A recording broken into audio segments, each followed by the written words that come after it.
Good evening, Mr. Shapiro. My name is Chanel Powell. Nice to meet you. You too. So I'm a liberal in view.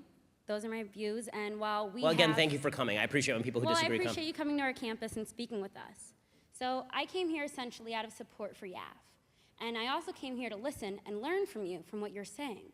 I think it's important to see opposite sides and discuss, right? But my question to you is, how do we essentially bridge the gap from two different points of view? How are we able to meet in the middle? By listening, I mean, essentially we want the same thing. We want better for our country and better for our people.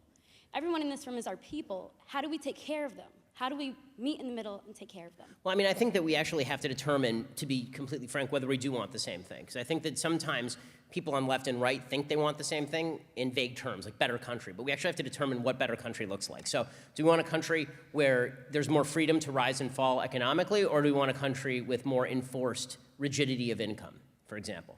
That's an actual difference in goal.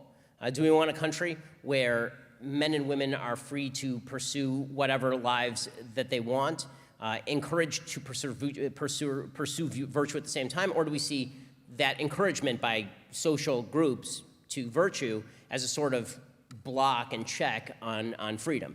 You know, there are certain areas where we have to clarify exactly what we think an ideal America looks like.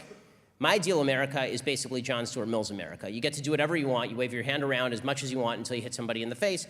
But that is also contingent on all of us trying to act virtuously toward our neighbors. So I think that the great genius of the founders, that they were balancing the sort of European Enlightenment view of liberty with the more traditionalist view of what private citizenry looked like, which was a duty-based private citizenry, of duty to your neighbor, not based on what government tells you to do. I'm not sure that that's what the ideal America looks like necessarily for a lot of folks on the left who feel perhaps that individual rights need to take a back seat to collective solutions, right? So for example, my ideal America is not an America where the government forces doctors to provide care at a certain price. Because I think that a free market solution is not just better for healthcare, I think it's more moral. I think that a consent-based society is a more moral society in economics. A lot of folks on the left say, well, consent-based society won't get us to universal healthcare, right? So these are serious conversations and serious discussions. I think the way that we can have a conversation is actually by sitting and defining terms. So very few conversations begin with the defining of the terms. They sort of start with second-order conversations. So instead of saying, what do you want healthcare to look like in America? What are your competing rights and values? Instead, we start with, we all want the same thing, and therefore nationalized healthcare. Or we all want the same thing, and therefore complete privatization. We might not actually want the same thing. So we might want to start with that discussion first. What do you want to see?